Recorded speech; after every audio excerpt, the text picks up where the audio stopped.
Hindi na naman ngang may ibinida si Direk Daryl Yap hinggil sa issue ng administrasyon ngayon.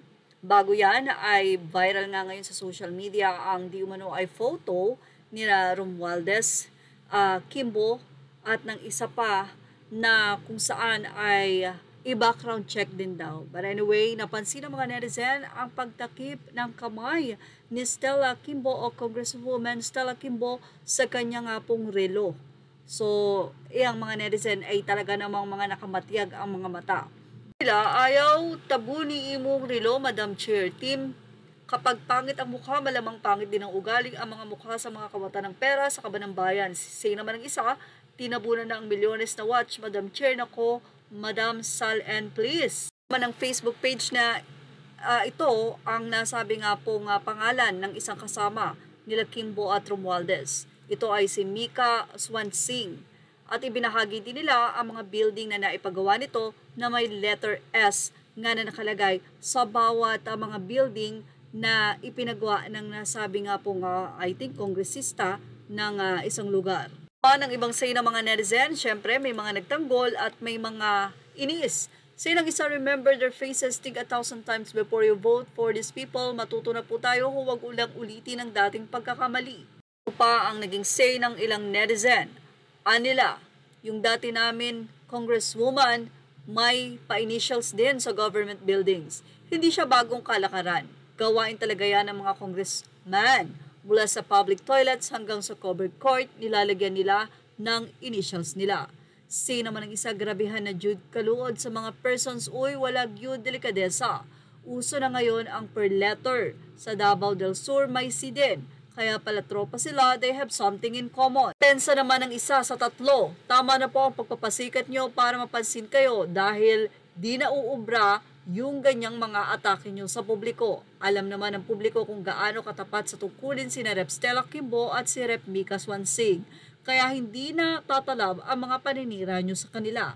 Sino man ang isa, huwag nyo na lang po silang pansinin Ma'am Mika Swansing at Ma'am Stella. Tuloy lang po sa inyong magandang ginagawa. Sino naman ang isa, ang masasabi ko lang, pag pera nila at galing sa bulsa, they can do anything on it. Pero pag pera yan ng bayan, ang involved, ibang usapan na yan.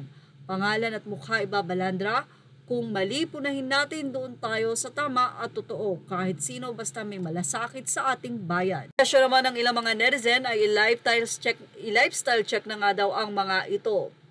At pagmumukha pa lang nila, mukha na nga daw mga pera. Mayroon na naman nga isinuwalat si Direk Daryl Yap na isang text message. Dito sa text message na to ay ang issue sa Day Mano ay 100 million na bayad sa Duran-Duran. So sabi nila, bakit ang pinopost ng mainstream na parang kontrabida ay si Aimee na ayaw makiparty sa kanila? Say ng isa, kailangan din ata ipag-compare ang 10 million para sa libro at 100 million para sa laos na foreign band. Napakalaking budget naman nun kung tutuusin kung sakasakali ang 100 million. Tapos, say pa ni Direk Daryl Yap, next time, Senator Aimee, ikaw ang mag-host para walang masabi pagbibiro pa niya.